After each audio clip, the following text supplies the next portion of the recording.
Welcome back to my new video. Well, आप अच्छे होंगे, तंदुरुस्त होंगे, सेहतमंद होंगे। काफ़ी दिनों से मैं वीडियो नहीं बना पा रहा था। बाकी क्योंकि काम में बिज़ी था, शिफ्ट वगैरह पे, जो कि मेरी शिफ्ट चली रहती है कंटिन्यूसली, कभी मॉर्निंग शिफ्ट कभी आफ्टरनून, कंटिन्यूसली मैं वर्क करता रहता हूँ। सो बाकी कई भाई मेरे जो कि अपना वीज़ा वर्क परमिट वगैरह सेंड करते रहते, तो मैं उसी में बिज़ी रहता हूँ। पर डे 3 या 4 5 कभी 10 से ऊपर भी वर्क परमिट हो जाते हैं मेरे पास चेक करने के लिए। सो इसीलिए मैं काफ़ी दिनों से वीडियो नहीं बना पाया। आज मैंने सोचा वीडियो बना लूँ आपके लिए, क्योंकि यस्टरडे भी मेरे को एक भाई ने जो कि मैसेज किया था, भाई आपकी वीडियो नहीं आ रही, आप वीडियो नहीं अपलोड कर रहे। तो इसी इसी चक्कर में मैं थोड़ा बिज़ी रहा, क्योंकि काम में, ड्यूटी में, और बाकी तो क्या है, बाकी धीरे धीरे वर्क परमिट आ रहे हैं बहुत ज़्यादा मेरे भाइयों के। काफ़ी मेरे भाई जो कि जिनके वर्क परमिट आ चुके हैं, ठीक है। और जो कि मैं तो ये बोलना चाहूँगा कि जब जैसे वर्क परमिट आता है उसे आप प्रॉपर चेक किया करो, ठीक है। वर्क परमिट आ रहे हैं, ऐसी नहीं है कि डिले हो रहा है। वर्क परमिट आ रहे हैं। इस मंथ में काफ़ी वर्क परमिट आए, काफ़ी भाइयों ने मेरे से वर्क परमिट चेक करवाए। सो ये है कि आप जैसे ही आपका वर्क परमिट आया है उसको प्रॉपर चेक करना है। ऐसे नहीं है कि वर्क परमिट आ रहा है पर रिजेक्शन भी आ रही है। रिजेक्शन क्यों आ रही है? वर्क परमिट डिले था, अब थोड़ा इस मंथ में थोड़ा सा फास्ट हुआ। कई भाइयों के आ रहे हैं वर्क परमिट, जिन्होंने मार्च अप्रैल तक की फाइल लगा रखी थी, उनके वर्क परमिट आ रहे हैं अभी भी। पर ये है कि ऐसे नहीं है कि आप ब्लाइंडली उसे चेक करके ब्लाइंडली उसे डायरेक्टली बीएफएस जाओ, नहीं। अगर आपको नहीं आता चेक करने, आप मुझे सेंड कीजिए, चैनल पे आइए, सब्सक्राइब कीजिए चैनल को, और इंस्टाग्राम पे आइए और मुझे अपना वर्क परमिट सेंड कीजिए। मैं आपको आपका वर्क परमिट चेक करके दूंगा। इसकी कोई फ़ीस नहीं है कि मैं आपसे कोई चार्जेस लूँगा, इसकी कोई फ़ीस नहीं है। पर डे मैं 10 से ऊपर, कभी 12 भी हो जाती हैं वर्क परमिट मुझे चेक करने के लिए। ये बस आपके लिए है, फ्री सेवा, जिससे कि आप बच सको। मैं तो यही चाहता हूँ कि जितने भी भाई मेरे, क्योंकि काफ़ी भाइयों के सपने होते हैं कि भाइयों ने आना है यूरोप, और काफ़ी ज़्यादा मेरे भाई जिनको नहीं इस चीज़ का पता होता कि वर्क परमिट क्या है। यस्टरडे भी मेरे को एक भाई ने वर्क परमिट सेंड किया था, तो उस भाई ने पूछा कि ये वीज़ा है। उनको नहीं पता होता है जो वर्क परमिट होता है, ये एक जो कि आपकी क्रोशिया, अगर आप क्रोशिया के लिए अप्लाई कर रहे हैं, चाहे आप कनाडा के लिए, चाहे किसी माल्टा, किसी अदर यूरोपियन कंट्री, पुर्तगाल, इटली, फ्रांस, जर्मन, पेरिस, या फिर किसी भी कंट्री के लिए, तो वर्क परमिट एक आपके लिए ऑथराइजेशन, जो कि ऑथराइज़ किया जाता है आपको वर्क के लिए, कि आपके पास एक राइट्स है। आप किसी भी यूरोपियन कंट्री में या फिर किसी अदर कंट्री में, जिस भी कंट्री का आपके पास वर्क परमिट है, उस कंट्री में जाके वर्क कर सकते हो। बट आपके पास वीज़ा नहीं होगा तो नहीं, ऐसे नहीं है कि आपने वीज़ा लिया और आप डायरेक्ट फ्लाई कर दोगे उस कंट्री के लिए, नहीं। आप वीज़ा लेके फ्लाई कर सकते हो, बट ओनली फॉर विजिट के लिए। वर्क परमिट किसके लिए होता है? एक आपके पास एक प्रूफ होता है जिससे कि आप वर्क कर सकते हो। So work permit different part है और वीज़ा डिफरेंट पार्ट है, ठीक है। वीज़ा जो कि आपके मुल्क से, आप जैसे आप इंडिया से हो, पाकिस्तान से हो, नेपाल से हो, बांग्लादेश से हो, वहाँ से आप अप्लाई करते हो। जब आपके पास अगर वर्क परमिट है तो आप वर्क परमिट के लिए अप्लाई करते हो। अगर आप विजिट वीज़े के लिए जाना चाहते हो तो आप डायरेक्टली विजिट वीज़े के लिए अपने मुल्क से अप्लाई कर कर सकते हो। बाकी ये दोनों ना एक डिफरेंट डिफरेंट पार्ट है। सो बस इसी इसी के लिए आज मैंने वीडियो बनाई थी। मैं क्या अपने भाइयों से बात कर लूँ, क्योंकि आप मुझे इतनी सपोर्ट तो कर नहीं रहे हो कि मैं यूट्यूब पे लाइव आ सकूँ और मैं लाइव पे ऐसी बातें कर सकूँ। तो बस यही है कि आपका जैसे ही वर्क परमिट आता है उसे चेक किया करो प्रॉपर, क्योंकि वर्क परमिट आ रही है तो रिजेक्शन भी आ रही है। काफ़ी ज़्यादा मेरे भाइयों ने, जो पाकिस्तानी हैं और इंडियन भी हैं, और बाकी तो लव यू सभी के लिए, मुझे इतना प्यार देने के लिए। मुझसे वर्क परमिट आप चेक करवाते, मुझे बहुत खुशी मिलती है आपकी हेल्प करके, क्योंकि मैं बस आपकी हेल्प के लिए ही हूँ यहाँ पे। जितना मेरे से हो सकता है उतना मैं करता हूँ।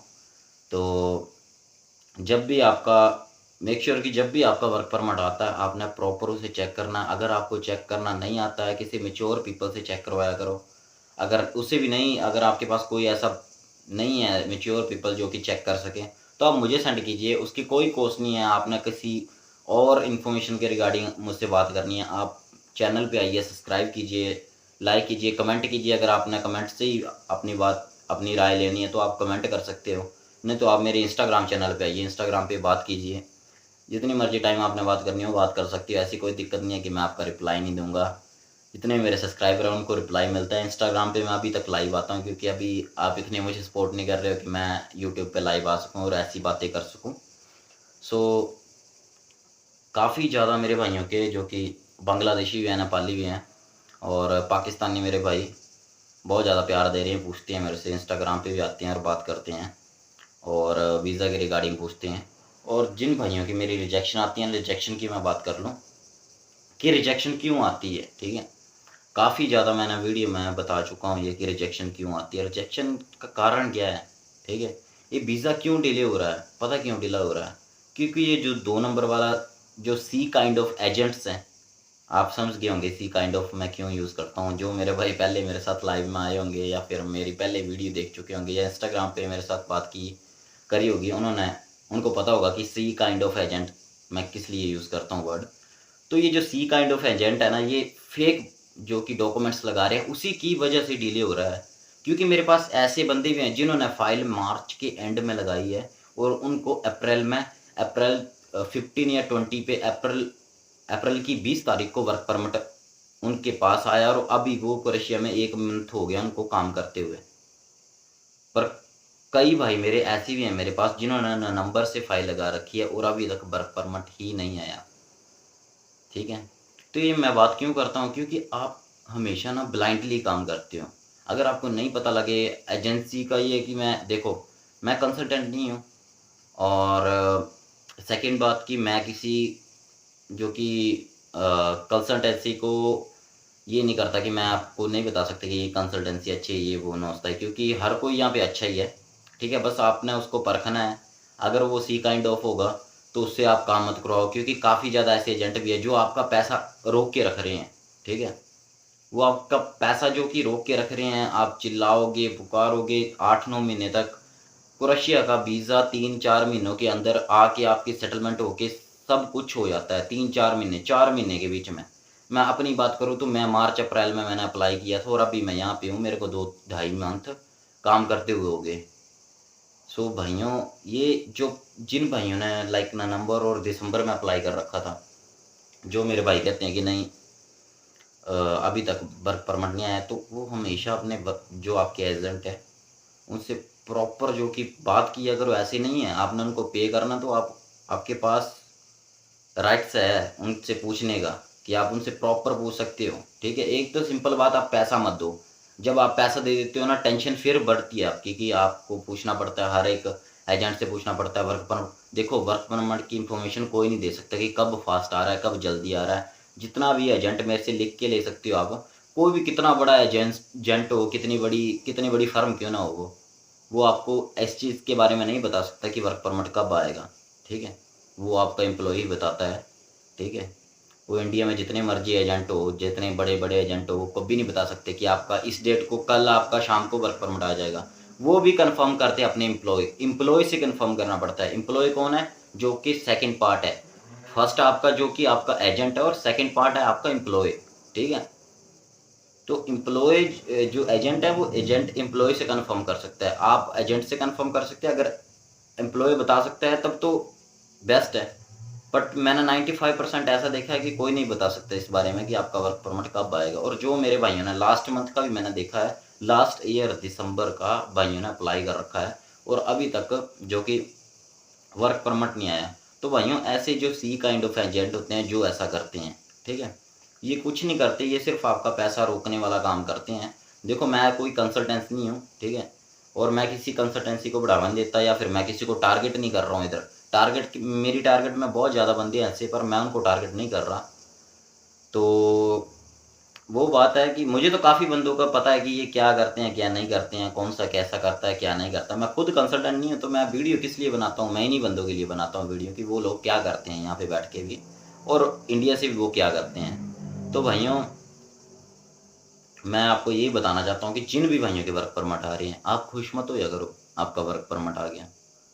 आपने तब तक खुश नहीं होना है जब तक आपका पासपोर्ट स्टम्प होके आएगा नहीं, ठीक है। खुश होके एजेंट को पैसे मत दिया करो, ठीक है। एजेंट बहुत खुश होता है कि आपको वर्क परमिट दिला दिया, ठीक है।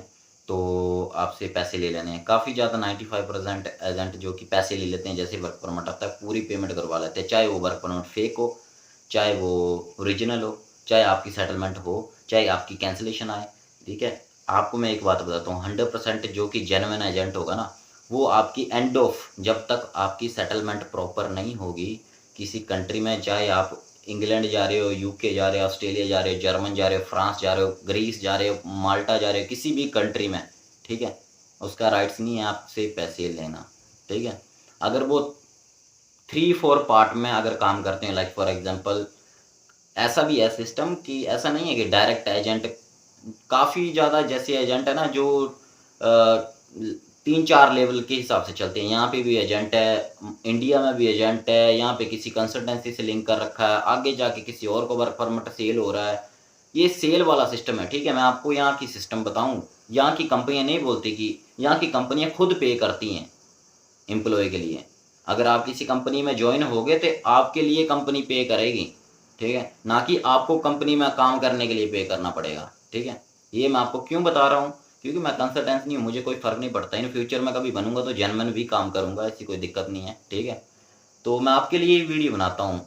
बाकी मेरे भाइयों ने, काफ़ी भाइयों ने मैसेज कर रखा था कि नहीं बना पा रहे हो, ये वो नौस्ताई, भाई वीडियो कब आएगी, और काफ़ी ज़्यादा क्वेश्चन भी कर रखे थे, वर्क परमिट डिले, ये वो नौस्ता। तो डिले की मैं यही बात बता रहा हूँ कि ऐसा नहीं है। जिन भाइयों ने मार्च में और जून में, जुलाई में भी वर्क परमिट लगाए हैं ना, उनके भी वर्क परमिट आ रहे हैं, ठीक है। जिन्होंने फाइलें लगा रखी हैं आ रही हैं, जल्दी भी हो रहा है सिस्टम। पर ये है कि एजेंट कौन सा पकड़ रहे हो आप, ठीक है। अगर सी काइंड ऑफ एजेंट पकड़ रहे हो ना, तो आप भूल जाओ आपका वर्क परमिट आएगा, ठीक है। क्योंकि वर्क एजेंट का काम ये है आपका पैसा रोक के रखना, ठीक है। तो 95% ऐसे केसेस मैंने देखे हैं जो कि रिटर्न नहीं करते हैं पैसा। आप चिल्लाओगे, रोओगे, उनके सामने गिड़गिड़ाओगे, आपको 50% पैसा वो बैक कर सकते हैं, पर बाकी नहीं करेंगे। क्या किया उन्होंने, ना आपकी कोई फाइल लगाई है, ना कुछ किया है, बस आपको रोक के रखा है। उनके पास काम है या ना है, उनके पास अगर काम होगा ना तो वो आपके लिए फाइल लगाएंगे। अगर आप खुद सोच के देखो कि लास्ट ईयर 2022 नवंबर दिसंबर की जिन भाइयों ने फाइलें लगा रखी हैं, उनके वर्क परमिट क्यों नहीं आते हैं। जो वर्क परमिट 15 दिन और 20 दिन के अंदर आ जाता है, वो वर्क परमिट क्यों नहीं आ रहा है। कारण क्या है, यही कारण है, ठीक है। आप कौन सा एजेंट पकड़ रहे हो, किस एजेंट से फाइल लगवा रहे हो, ठीक है। एजेंट को प्रॉपर चेक किया करो, कोई पैसा मत दिया करो, ठीक है। सिंपल सी बात है यार, एजेंट का कोई पैसा नहीं लगता है, किसी चीज़ का पैसा नहीं लगता है, ठीक है। एजेंट को खुद बोलना चाहिए कि बीएफएस की फीस जो कि मैं पे करूँगा, कोई दिक्कत नहीं है, आप मेरा काम करो, एंड ऑफ द मोमेंट आपको मैं पूरे पैसे दूंगा। अगर आप सही हो, ईमानदार हो, तो आप ऐसी बात किया करो। अगर आप ईमानदार नहीं हो तो आप भी मत, मैं ऐसे नहीं बोलता। आप फिर एजेंट भी अपनी तरफ से ओके होते हैं कि उन्होंने पैसा लेना है, क्योंकि काफ़ी जो 95% जो बंदे फाइल लगा देते हैं, कल को वो मुकर जाते हैं कि हम पैसे नहीं दे सकते, हम नहीं जाएंगे इस कंट्री में, ठीक है। तो एजेंट भी एक तरफ से सही होते हैं, पर उन एजेंटों का आप भी एक तरफ से, अगर आप आना चाहते हैं, नहीं आप काम करना चाहते, इस कंट्री में आना चाहते हैं, तो भाइयों किसी अच्छे एजेंट को पकड़ा करो। और काफ़ी ज़्यादा ऐसे एजेंट भी हैं जो आफ्टर वीज़ा जो कि पैसे लेते हैं। पर मैं नहीं, अपनी तरफ से मैं किसी एजेंट, क्योंकि आजकल एजेंट ऐसे हैं, ठीक है, कि 10 दिन काम अच्छा करके 15 जो 1 महीने बाद काम वैसा कर देते हैं, और उसके बाद खल्ली वाली सिस्टम। सो भाइयों, बच के रहा करो। बाकी जितने भी भाइयों के वर्क परमिट आ रहे हैं, अच्छे से प्रॉपर चेक करो। मैं तो यही विश करूँगा कि आप जितने भी भाई हैं यार, वो पिछले लास्ट ईयर के भी लगवा रखे हैं जिन्होंने वर्क परमिट, उनके वर्क परमिट जल्दी से जल्दी आएँ, और आप जल्दी से जल्दी यहाँ ट्रैवल करें, अपना काम करें। और बाकी तो क्या बोलूँगा। बाकी अगर वर्क परमिट नहीं है, आपको चेक करना आता, मुझे सेंड कीजिए। मेरे साथ इंस्टाग्राम डिस्क्रिप्शन बॉक्स में, हर वीडियो के डिस्क्रिप्शन बॉक्स में मेरी इंस्टाग्राम आईडी मिलती है, ठीक है। और इंस्टाग्राम पे आइए, वहाँ पे बात कीजिए मेरे साथ। और बाकी तो बस इतना ही। मिलते हैं किसी नेक्स्ट वीडियो में। आई होप आपको मेरी वीडियो अच्छी लगी होगी, तो लाइक करो, सब्सक्राइब करो, सब्सक्राइब किया करो यारो। मुझे और कुछ नहीं चाहिए आपसे, बस चैनल को सब्सक्राइब किया करो, लाइक किया करो, और कमेंट किया करो, और बाकी कुछ नहीं चाहिए, इतना ही प्यार बहुत है। और मिलते हैं बाकी किसी नेक्स्ट वीडियो में। आज के लिए बस इतना ही।